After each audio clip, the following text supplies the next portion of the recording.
আজকের ক্লাসটি নেওয়া হয়েছে ডব্লিউবিসিএস ফুল প্যাকেজ কোর্স থেকে। ডব্লিউবিসিএস ফুল প্যাকেজ কোর্স হলো কম খরচে ডব্লিউবিসিএস এর সেরা অনলাইন কোর্স। কারণ এখানে আমরা 1000 plus video, 300 plus study notes এবং 900 প্লাস মক টেস্টের মাধ্যমে ডব্লিউবিসিএস এর 100% সিলেবাস কভার করাচ্ছি। এছাড়াও এখানে যে সমস্ত কন্টেন্ট অথবা ফিচার্স দেওয়া আছে সেগুলো করলে ডব্লিউবিসিএস প্রিলিমস এবং মেনের জন্য এর বাইরে আর কিছু করার প্রয়োজন হবে না। আমরা মোট 4টি সাবস্ক্রিপশনে অ্যাডমিশন করাচ্ছি। কোর্স সম্পর্কে বিশদে জানতে এবং আমাদের কোর্সে এনরোলমেন্ট করার জন্য ভিডিও ডেসক্রিপশন ফলো করতে পারো, সেখানে ডিটেলস এবং পেমেন্ট লিঙ্ক দেওয়া আছে। এখন আমরা ডব্লিউবিসিএস ফুল প্যাকেজ থেকে এই ক্লাসটি শেষ পর্যন্ত দেখে নিই। নমস্কার বন্ধুরা, এমএইচ এডুকেশন ল্যাবে আপনাদের সকলকে স্বাগত জানাচ্ছি। আগত ডাব্লিউবিসিএস যে পরীক্ষা রয়েছে সেই পরীক্ষার কথা মাথায় রেখে আমরা যে মক টেস্টের যে একটি সিরিজ শুরু করেছি, আজ সেই মক টেস্ট সিরিজেরই আমি আপনাদের 29তম ক্লাসটি দেব। এর আগে আমি 28টি ক্লাস আপনাদের সঙ্গে ডিসকাস করেছি।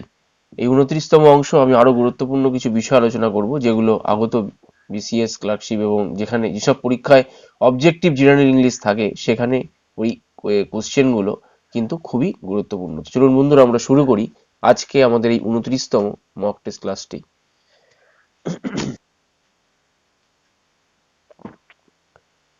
বন্ধুরা, ডিরেকশন 1 2 3 দেখুন, বলেছে fill in with suitable preposition.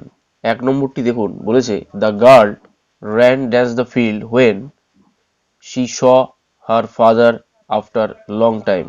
অর্থাৎ অনেকদিন পরে বাবাকে দেখে মেয়েটি মাঠের ওপারে ছুটলো। এখানে যেটি হবে সেটি হচ্ছে অ্যাক্রস প্রিপোজিশনটি বসবে, অর্থাৎ the girl ran across the field when she saw her father after long time। অর্থাৎ অনেকদিন পরে বাবাকে দেখে মেয়েটি মাঠের ওপারে ছুটেছিল।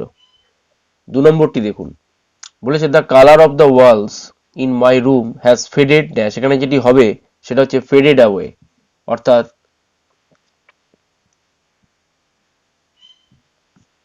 ফেডেড অ্যাওয়ে মানে কি? ম্লান হয়ে যাওয়া, ম্লান হয়ে যাওয়া। তাহলে কি হলো বাংলাটা হচ্ছে আমার ঘরের দেওয়ালের রংটি ম্লান হয়ে গেছে। বোঝা গেল? 3 নম্বরটিতে দেখুন, বলেছে the agenda for the meeting is dash the notice. অর্থাৎ এখানে যেটি হবে এজেন্ডা ফর দ্য মিটিং, যখন এই ধরনের সেন্টেন্স বলবে তখনই এনক্লোজড উইথ জুড়ে দেবেন। অর্থাৎ এনক্লোজড উইথ মানে হচ্ছে জুড়ে দেয়া, এনক্লোজড উইথ অর্থাৎ the agenda for the meeting is enclosed with the notice. তাহলে বৈঠকের এজেন্ডাটি নোটিশের সাথে জুড়ে দেয়া আছে। বোঝা গেল? তাহলে এইখানে আমরা কি কি পড়লাম? The girl ran across the field when she saw her father after a long time। অর্থাৎ অ্যাক্রস বসলো, ran across মানে তাহলে কি হলো? যে অনেকদিন পরে বাবাকে দেখে মেয়েটি মাঠের ওপারে ছুটেছিল। দ্য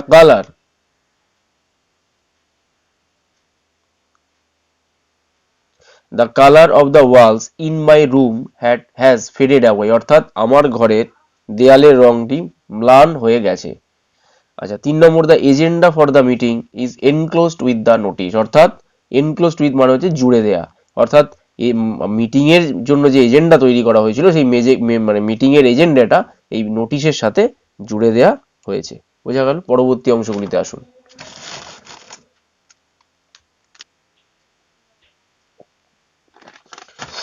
বন্ধুরা, ডিরেকশন 4 to 7 দেখুন, বলেছে choose the right meaning of the given idioms or phrases. এখানে যে ইডিয়মস গুলো দেয়া আছে, এই with flying colours, to bell the cat, এগুলো একটা ইডিয়ম বা ফ্রেজ। এইগুলোর মানেটি আপনাকে বলতে হবে। উইথ ফ্লাইং কালার্স মানে কি?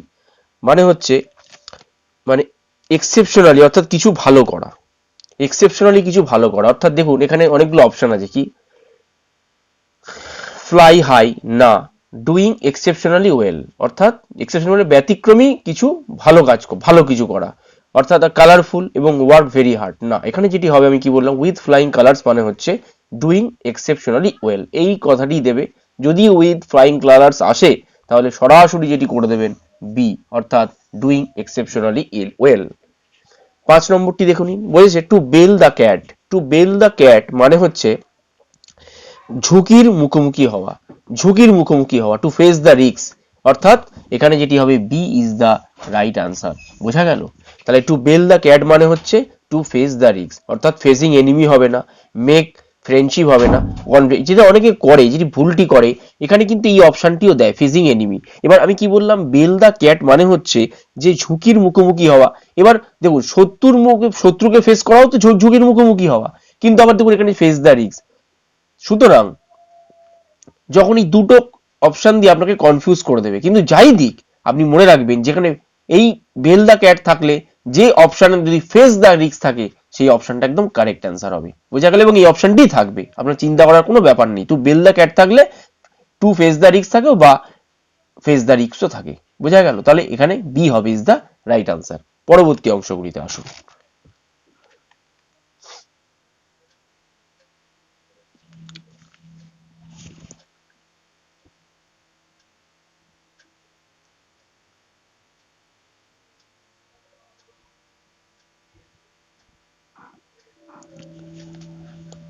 বন্ধুরা 6 নম্বরটি দেখুন, বলেছে spill the beans. Spill the beans মানে কি? স্পিল দ্য বিনস মানে হচ্ছে গোপন কথা প্রকাশ করা। কি বললাম? গোপন কিছু কথা হোক, যাই হোক, গোপন কিছু উদ্ঘাটিত করা বা প্রকাশ করা। তাহলে স্পিল দ্য বিনস মানে হলো কি, এটার একটা ইডিয়মস, অর্থাৎ গোপন কিছু উদ্ঘাটিত করা বা গোপন কিছু প্রকাশ করা, বা উদ্ঘাটিত করা, যাই বলবেন। তাহলে এখানে দেখুন চারটে অপশন দিয়েছে। কি একটা দিয়েছে, arrive just on time, feel sick, to screw up, reveal someone secret. অর্থাৎ আমি কি বললাম, গোপন কিছু প্রকাশ করা। তাহলে এখানে যেটা হবে রিভিল সামওয়ান সিক্রেট, অর্থাৎ ডি হবে ইজ দ্য রাইট আনসার, বোঝা গেল? 7 নম্বরটি দেখুন, বলেছে অ্যাট লগারসেট। লগারসেট মানে কি? লগারসেট মানে হচ্ছে দৃঢ়ভাবে, অর্থাৎ স্ট্রংলি কিছু পার্থক্য করা, স্ট্রংলি কিছু বা দৃঢ়ভাবে কিছু পার্থক্য করা। এবার এখানে দেখুন অনেকগুলো অপশন দিয়েছে, to differ strongly, to divide a job, to try hard, to get going. এখানে যেটি হবে, আমি কি বললাম, দৃঢ়ভাবে পার্থক্য করা। তাহলে এখানে যেটি হবে টু ডিফার স্ট্রংলি, অর্থাৎ এই কথাটি থাকবে। একটা সেন্টেন্স আপনাকে দেবে, দিয়ে একটা লগার জেড এরকম নিচে দাগ দেওয়া থাকবে এবং এর সাথে এই অপশনটি থাকবে। আপনারা সরাসরি যেটি করবেন, টু ডিফার স্ট্রংলি, অর্থাৎ লগার জেড মানে হচ্ছে পার্থক্য করা, মানে হচ্ছে ডিফার স্ট্রংলি, বোঝা গেল? পরবর্তী ওয়ান ওয়ার্ড সাবস্টিটিউশন গুলিতে আসুন।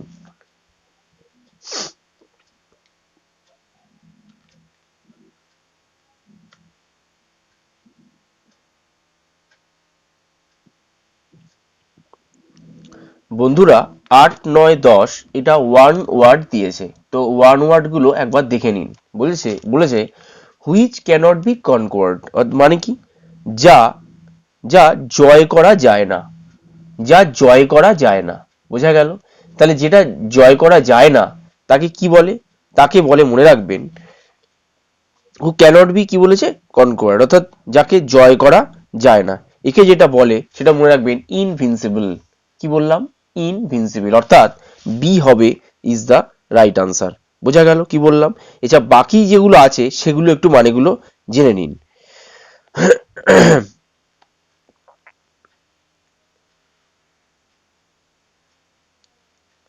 আচ্ছা, আমি এই প্রসঙ্গে একটা জিনিস বলে দিই বন্ধুরা, এটা অনেক সময় দেয় হুইচ ক্যানট বি কনকোয়ার্ড, বা আবার অনেক সময় দেয়, অনেক সময় এটা দেয় হুইচ ক্যানট বি আপনার ডিফিটেডও দেয়, কিন্তু অনেক সময় দুটোই জেনে রাখুন, দুটো মানে কিন্তু ইনভিনসিবল, বোঝা গেল? ডিফিটেড।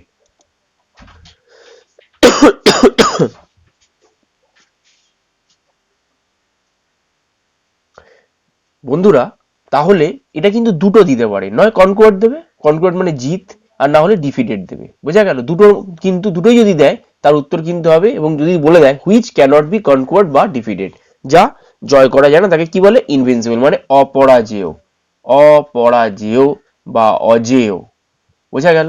আর ইনভালনারেবল মানে কি সেটিও জেনে নিন। ইনভালনারেবল মানেগুলো কিন্তু আমি আপনাদের ইউটিউবের যে ইংলিশ ক্লাস সেখানে কিন্তু আমি জিনিসগুলো করিয়ে দিয়েছি। ইনভালনারেবল মানে হচ্ছে যে that which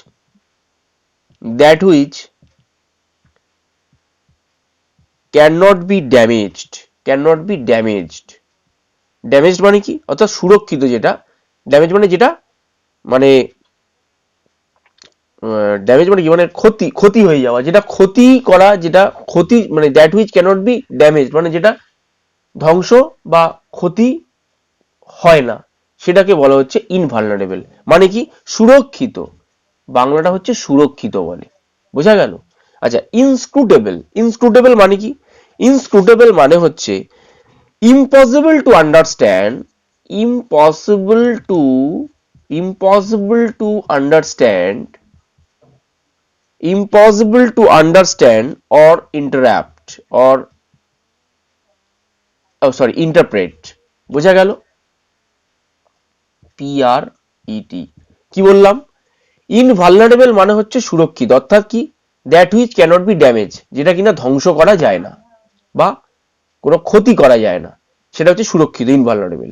ইনভিনসিবল মানে কি? যা জয় করা যায় না, অপরাজেয়।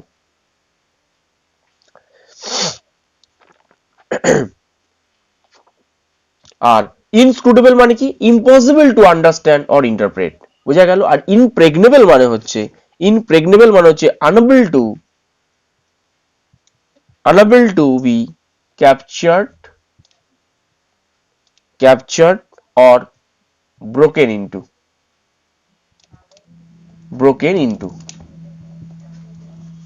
বোঝা গেল কি বললাম? তাহলে এই যদি এখানে আমাকে এখানে প্রশ্নে কি দিয়েছে? কনকোয়ার্ড বা ডিফিটেড, তাহলে এখানে হবে ইনভিনসিবল। বন্ধুরা 9 নম্বরটি দেখে নিন। বলেছে ওয়ান হু ক্যানট পে ডেপ্ট, অর্থাৎ যে তার ঋণ পরিশোধ করতে পারে না, তাকে কি বলে? মনে রাখবেন, তাকে বলা হচ্ছে ইনসলভেন্ট। ইনসলভেন্ট, বোঝা গেল? আচ্ছা, এটা দেখে নিন কি দিয়েছে? ডিবেটার। ডিবেটার মানে who can who can who can who can debate, অর্থাৎ যে ডিবেট করতে পারে, হু ক্যান ডিবেট, তাকে বলা হচ্ছে ডিবেটার। অর্থাৎ যে তর্ক বিতর্কে করতে পারে, যে অংশগ্রহণ করে, এদেরকে বলা হচ্ছে ডিবেটার। মনে রাখবেন, হু ক্যান ডিবেট, তাকে বলা হচ্ছে ডিবেটার। DEBATER, বোঝা গেল? আচ্ছা, গ্লাজিয়ার আছে। গ্লাজিয়ার মানে কি? গ্লাজিয়ার মানে হচ্ছে পার্সন, লিখে নিন, a person whose profession whose profession whose profession whose profession is filling glass, filling বা fitting glass, তাহলে a person whose profession is filling বা fitting glass into windows,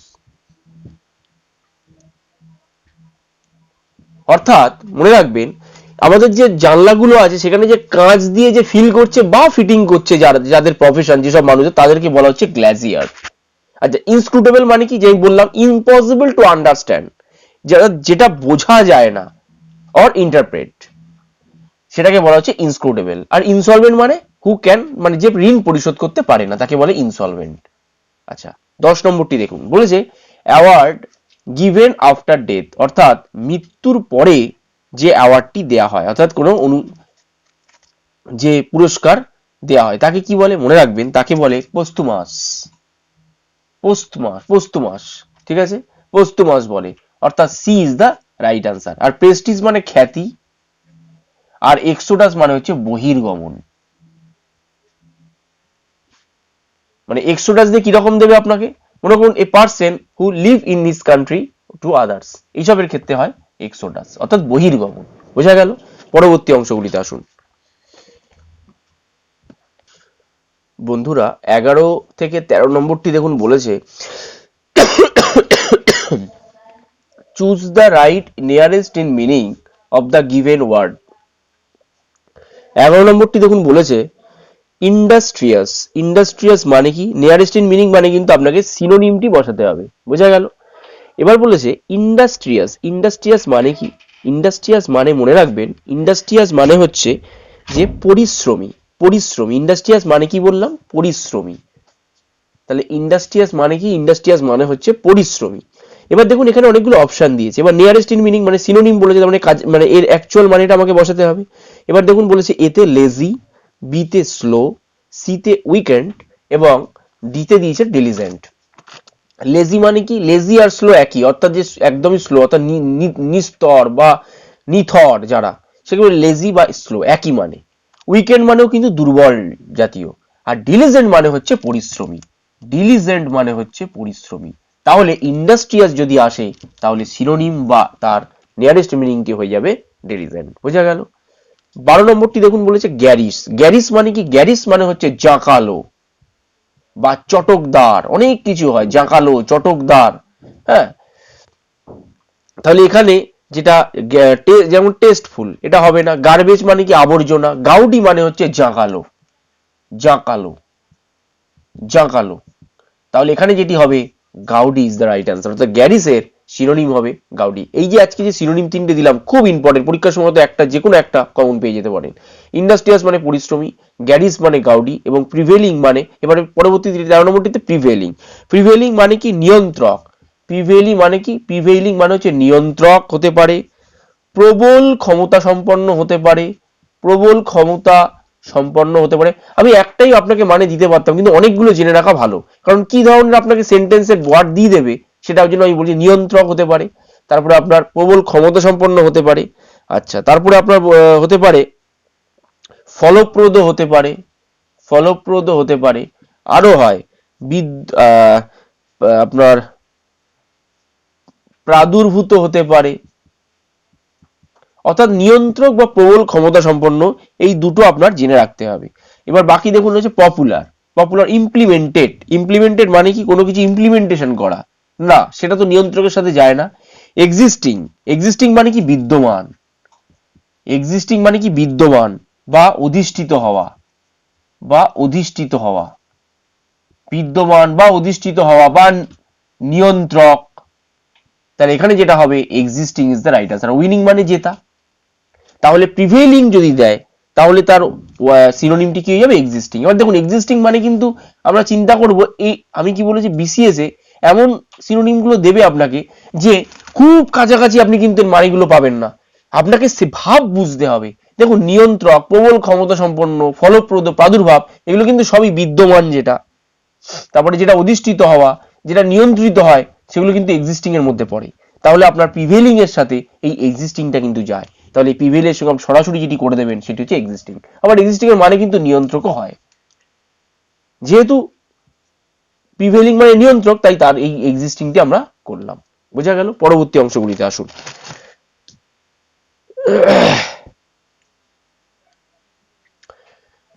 বন্ধুরা ডিরেকশন 14 to 16 দেখুন বলেছে choose the right opposite in meaning, মানে আপনাকে দিয়েছে অ্যান্টোনিমটি করতে হবে।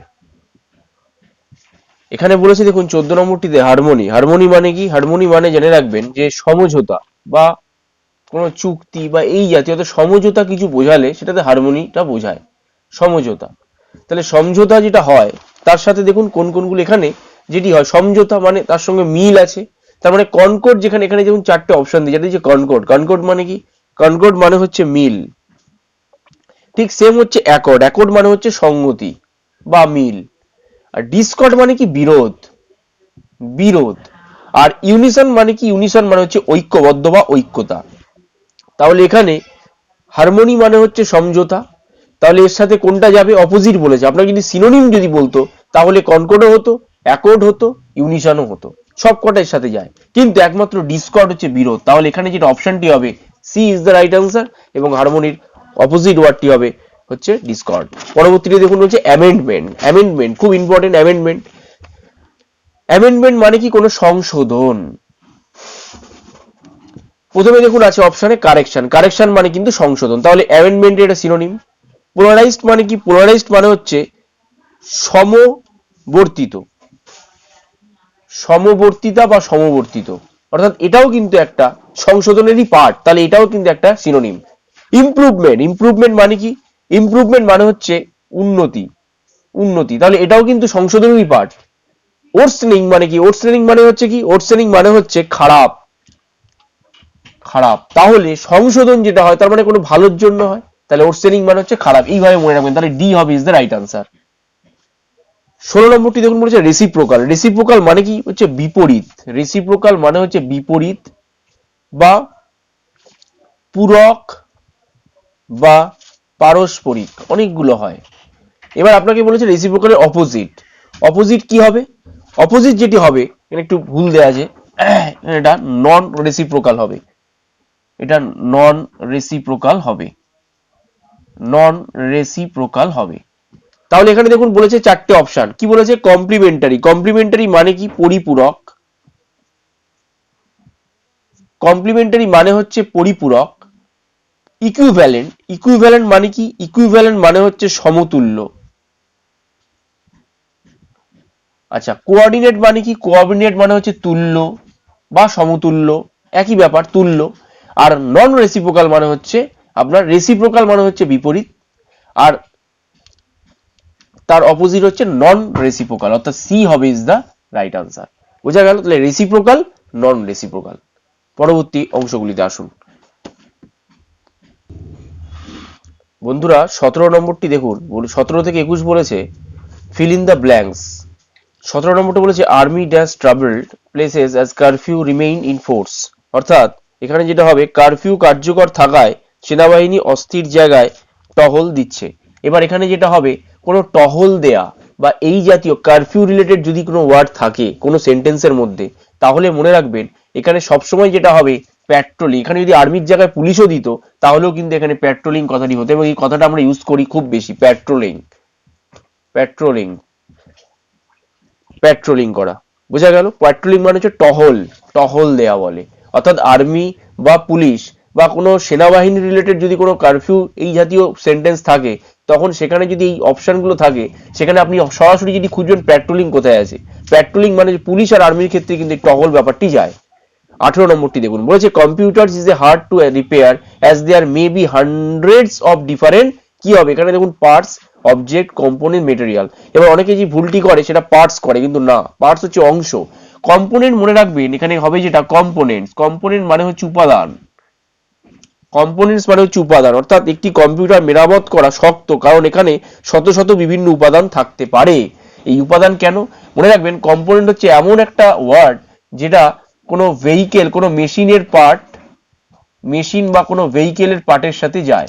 অর্থাৎ এখানে কম্পিউটার একটা মেশিন, তাই এখানে কম্পিউটার কম্পোনেন্ট কথাটি বসবে, এখানে পার্টটি বসবে না। পরবর্তী অংশগুলিতে আসুন বন্ধুরা। 19 নম্বরটি দেখুন, ফিল ইন দ্য ব্ল্যাঙ্কসেরই although he had no dash injuries, doctors found that he was suffering from internal bleeding। অর্থাৎ এখানে যেটি হবে অ্যান্সারটি, সেটি হবে এক্সটার্নাল, অর্থাৎ EXTERNAL, এক্সটার্নাল। অর্থাৎ যদিও তার কোনো বাহ্যিক আঘাত ছিল না, তবে চিকিৎসকরা দেখতে পেয়েছেন যে তিনি আভ্যন্তরীণ রক্তক্ষরণে ভুগছিলেন। অর্থাৎ মনে রাখবেন কোনো শারীরিক যদি কিছু ব্যাপার যদি থাকে, শারীরিক কোনো ফেনোমেনন যদি থাকে কোনো সেন্টেন্সে, তাহলে সেখানে কিন্তু এই আউটলাইনও হয় না। আউটলাইন কোন ক্ষেত্রে হয়? কোনো আউটলাইন, কোনো একটা মনে করুন কোনো পিকচারের আউটলাইন হয়, আমি আউটলাইন করতে পারি। আউটসাইড কখন হয়? কোনো একটা পেরিফেরি অথবা কোনো একটা বাউন্ডারি, তার আউটসাইড বলতে পারি। এক্সটেরিয়ার বা ইন্টেরিয়ার এইগুলো বসে না। মনে রাখবেন বডি রিলেটেড, অর্থাৎ কোনো শরীরের, অর্থাৎ আপনাদের দৈহিক কোনো ফেনোমেনন যদি কিছু বোঝায় কোনো সেন্টেন্সে, সেখানে নয় এক্সটার্নাল নাহলে ইন্টারনাল এই কথাটি বসবে। এখানে যেহেতু এক্সটার্নাল দিয়েছে, এখানে আমি এক্সটার্নাল বসালাম। যেহেতু ইন্টারনাল ব্লিডিং বলে দিয়েছে, আপনাকে জানতে চেয়েছে যে বাইরে কোনো ইনজুরি ছিল, মানে কোনো ইনজুরি আছে কিনা, তাহলে বাইরে তার কোনো, অর্থাৎ যদিও তার বাইরে কোনো ইনজুরি ছিল না, তবুও চিকিৎসকরা দেখতে পেয়েছেন যে তিনি আভ্যন্তরীণ রক্তক্ষরণে ভুগছে। অর্থাৎ এখানে যেটা হবে, অর্থাৎ মনে রাখবেন দৈহিক ফেনোমেনা যদি কোনো থাকে, তাহলে সবসময় এক্সটার্নাল না হলে ইন্টারনাল, এই দুটো কথার মধ্যে যেটা অপশনে থাকবে সেটা আপনাকে বসাতে হবে। 20 নম্বরটি দেখুন, বলেছে what was the main dash behind London bombing. বলছে লন্ডন বোমা হামলার মূল উদ্দেশ্য কি ছিল? মনে রাখবেন কোনো কিছু বোম্বিং করা বা কোনো এই ধরনের জাতীয় কোনো মানে খারাপ কার্যকলাপ যদি থাকে, তার মানে মনে রাখবেন সেখানে একটা মোটিভ থাকে, অর্থাৎ বি হবে is the right answer. Aim কখনো এই নেগেটিভ সেন্সে ব্যবহৃত হয় না, এইম হচ্ছে পজিটিভ সেন্সে ব্যবহৃত হয়। এইম মানে হচ্ছে উদ্দেশ্য, কোনো পজিটিভ কিছু বোঝালে এইম। আর অবজেক্টিভ মানে কোনো কিছু, অবজেক্টিভ আর পারপাস একই ব্যাপার, অর্থাৎ কোনো উদ্দেশ্য, এবং সেটা কিন্তু পজিটিভ সেন্সে সবকটা ব্যবহার করা হয়।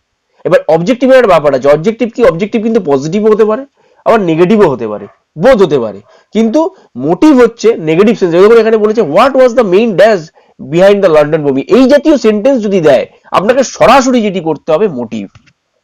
পরবর্তী 21 নম্বরটি দেখে নিন, বলেছে please dash to colour passport photographs to the application form. এখানে ফিক্স হবে না, লিঙ্কও হবে না, হুক আপ হবে না, এখানে হবে অ্যাটাচ। দেখবেন এই কথাটা পরীক্ষার ফর্ম যখন ফিল আপ করি আমরা, তখন দেখবেন যেগুলো অফলাইন ফর্ম হয় তার কাছে লেখে অ্যাফিক্স বা attached থাকে attach to colour passport size photograph in this box, অর্থাৎ এখানে অ্যাটাচ কথাটি বসবে, ATTACH, অর্থাৎ please attach to colour photograph passport size photographs to the application form, অর্থাৎ আবেদন ফর্মের সাথে দুটি কালার পাসপোর্ট সাইজের দুটি রঙিন ছবি সংযুক্ত করুন। পরবর্তী অংশগুলিতে আসুন। বন্ধুরা 22 নম্বরটি দেখুন বলেছে choose the correct passive construction from the following sentence, অর্থাৎ বলেছে the teacher always answers the students questions, অর্থাৎ বাংলাটা হচ্ছে শিক্ষক সর্বদা ছাত্রদের প্রশ্নের উত্তর দেন। এবার এখানে আমাকে যেটি প্যাসিভ, এটা অ্যাক্টিভে দিয়েছে, প্যাসিভে করতে গেলে যেটি বলতে হবে সেটার মানেটা দাঁড়াবে দ্য স্টুডেন্ট, অর্থাৎ শিক্ষার্থীর প্রশ্নের সবসময় শিক্ষক উত্তর দিয়ে থাকেন, বা শিক্ষক দ্বারা শিক্ষার্থীর প্রশ্নের সবসময় বা শিক্ষার্থীর প্রশ্নের উত্তর সবসময় শিক্ষক দ্বারা দেয়া হয়। তাহলে এখানে যেটি হবে দ্য স্টুডেন্ট, দেখুন শিক্ষক দ্বারা, বাই দ্য টিচার কোথায় আছে, এখানে দেখুন the students questions is always, না স্টুডেন্টস কোশ্চেন্স, এটা কিন্তু আমরা যে বলছি স্টুডেন্ট কোশ্চেন, এটা কিন্তু ইজ আছে, এখানে কিন্তু ইজ বসবে না, কেন না, এটা স্টুডেন্টস কোশ্চেন, অনেক স্টুডেন্টদের কোশ্চেন, তাহলে এটা কিন্তু প্লুরালে চলে যাচ্ছে, অর্থাৎ অনেকটা, তাহলে এখানে কিন্তু ইজ হবে না, ইজ তো থার্ড পারসন সিঙ্গুলার নাম্বারের ক্ষেত্রে, যদি সিঙ্গেল হতো তাহলে আমি বলতে পারতাম ইজ, তাহলে এখানে এটি প্রথমেই বাদ হয়ে যাচ্ছে। তারপরে বাই দা স্টুডেন্ট তো হবেই না, তাহলে এটা বাদ হয়ে গেল। এখানেও দেখুন তাহলে পড়ে রয়েছে কি সি, দেখুন সি এরটা ঠিক আছে, দ্য স্টুডেন্টস কোশ্চেন্স আর, এই যে আরটি বসলো, always answered by the teacher, অর্থাৎ সি হবে ইজ দ্য রাইট আনসার। পরবর্তী অংশটিতে আসুন। বন্ধুরা 23 নম্বরটি দেখুন একটি ন্যারেশন চেঞ্জ দিয়েছে, বলেছে হোয়াট হ্যাপেন্ড শি সেইড, অর্থাৎ কি হলো সে বলেছিল।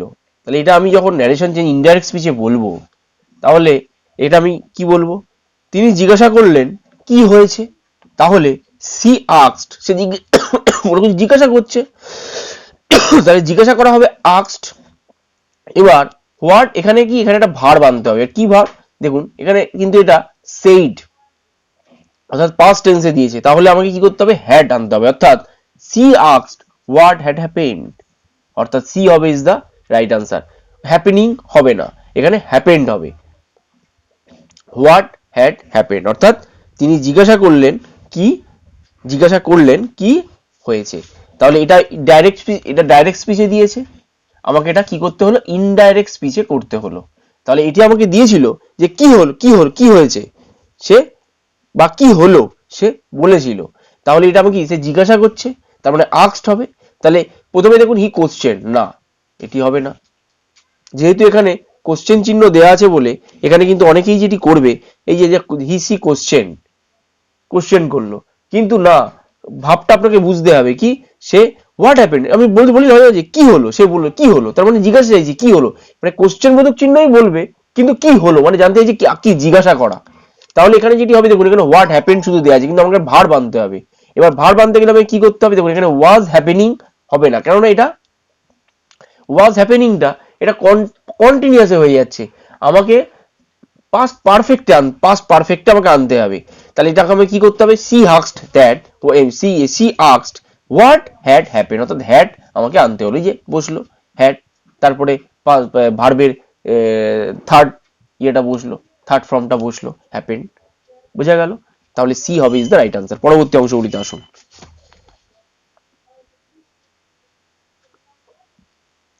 বন্ধুরা 24 নম্বরটি দেখুন বলেছে ফাইন্ড দ্য এরর, অর্থাৎ 24 নম্বরে দেখুন বলেছে 500 people attended the marriage ceremony, অর্থাৎ বাংলাটা হচ্ছে যে 500 জন লোক বিয়ে বাড়ির অনুষ্ঠানটিতে এসেছিল বা উপস্থিত হয়েছিল।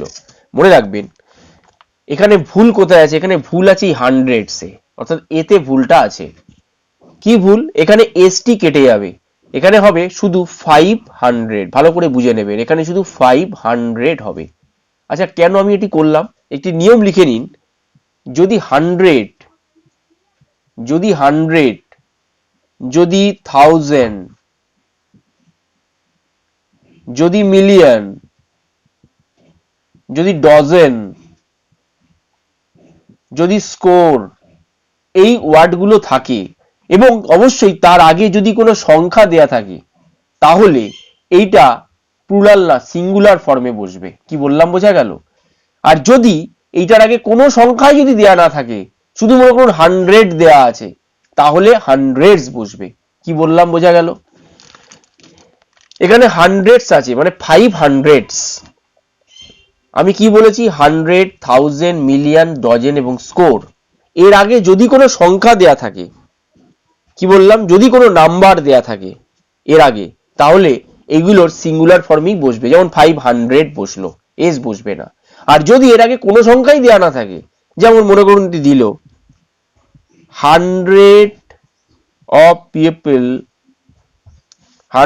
people protested the bill, 100 of people protested the bill। তাহলে এখানে 100 এসটা হবে না, কেটে গেল, কিন্তু এখানে কিন্তু এস যুক্ত করব। কেন? কেন যোগ করব? কারণ আমি কি বলেছি? এই কথাগুলো যদি থাকে, তাহলে তার আগে যদি কোনো সংখ্যা থাকে বা নাম্বার থাকে, তাহলে এইগুলো এস বসে না, শুধু 100, শুধু 1000, শুধু মিলিয়ন, শুধু ডজেন, শুধু স্কোর হবে। আর যদি না কোনো সংখ্যা থাকে, দেখুন এখানে 100 ছিল, কি 100 of people protested the bill, তাহলে এর আগে কোনো নাম্বার নেই, তাহলে এখানে অবশ্যই এটা প্লুরাল ফর্ম হবে, হান্ড্রেডস হবে। বোঝা গেল? এই ধরনের ট্রিকি জিনিসগুলো দেয়। পরবর্তী এররটিতে দেখে নিন বন্ধুরা। 25 নম্বর এররটি দেখে নিন। বলেছে many middle class people have emigrated to America in search of better living conditions. অর্থাৎ অনেক মধ্যবিত্ত লোক ভালো জীবনযাপনের জন্য আমেরিকা চলে এসছে। এখানে ভুলটি আছে এমিগ্রেটেড। এখানে কি হবে? এমিগ্রেটেড জায়গায়, এমিগ্রেটেড যেটা আছে সেটার জায়গায় হবে কি ইমিগ্রেটেড। কি বললাম মনে আছে? মনে থাকবে? ইমিগ্রেটেড।